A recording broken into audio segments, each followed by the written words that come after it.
And now, ladies and gentlemen, the star of our show, direct from the bar, Pimpy.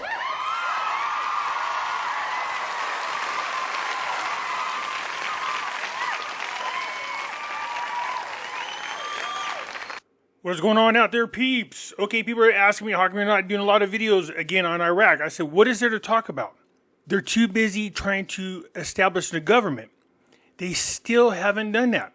You think what's on their mind is the Iraqi exchange rate? No. They're trying to decide who's going to be the prime minister. They're trying to decide who's going to be the president. All that kind of stuff has to be worked out first before anything else. So yes, I'm keeping an eye on what's going on over there in Iraq.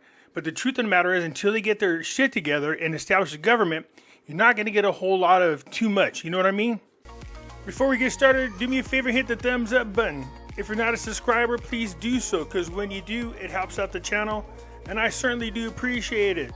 Another thing, you have the Kurdistan regional government. They're bickering over forming their government. So, the Kurdistan hasn't formed their government. Baghdad hasn't formed their government. So it's like one thing after another. I warned you guys, did I not?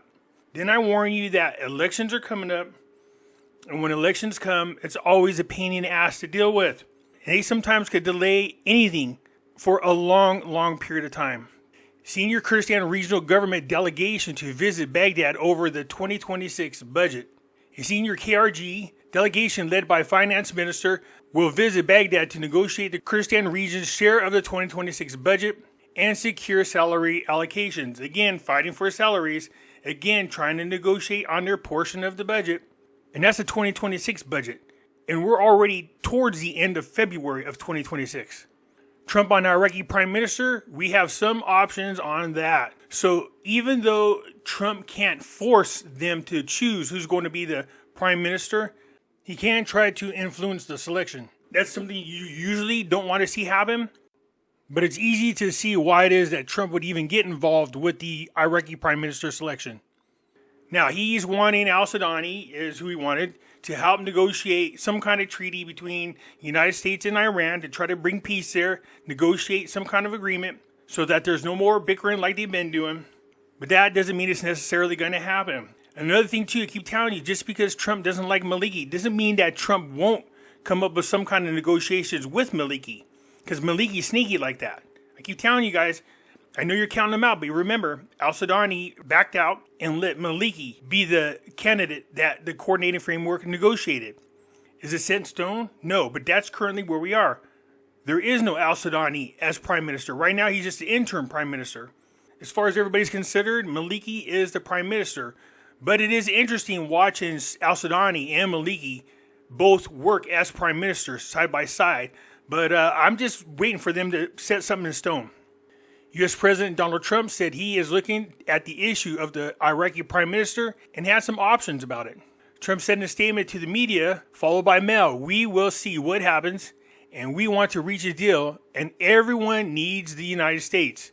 I think negotiations with Iran will succeed, and if it doesn't happen, it will be a bad day for them." So remember, most of the politicians in Iraq are Iranian-backed puppets. So Iran and these Iraqi politicians go hand in hand. I think the best path for Iraq is al-Sudani, but we'll see what happens. This is what I was talking about earlier. The Democratic Party resolving differences with the National Party by forming the regional government and the presidency next week. Even Kurdistan apparently is just now working out their differences to form their government. The Democratic Party resolving differences with the National Party by forming the regional government and the presidency next week. So we still need to choose the Iraq president. Remember, just because he's president, he's not the most powerful person. The Iraqi prime minister is.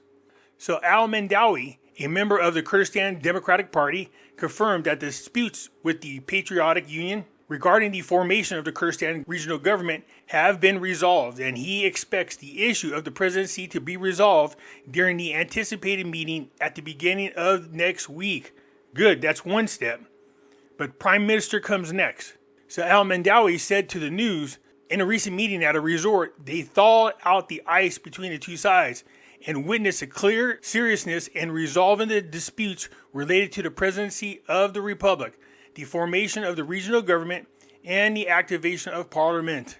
He added that despite the Democratic Party's superiority in the numbers of seats in the regional and federal parliament, it was keen to involve the union and make concessions to reach an agreement.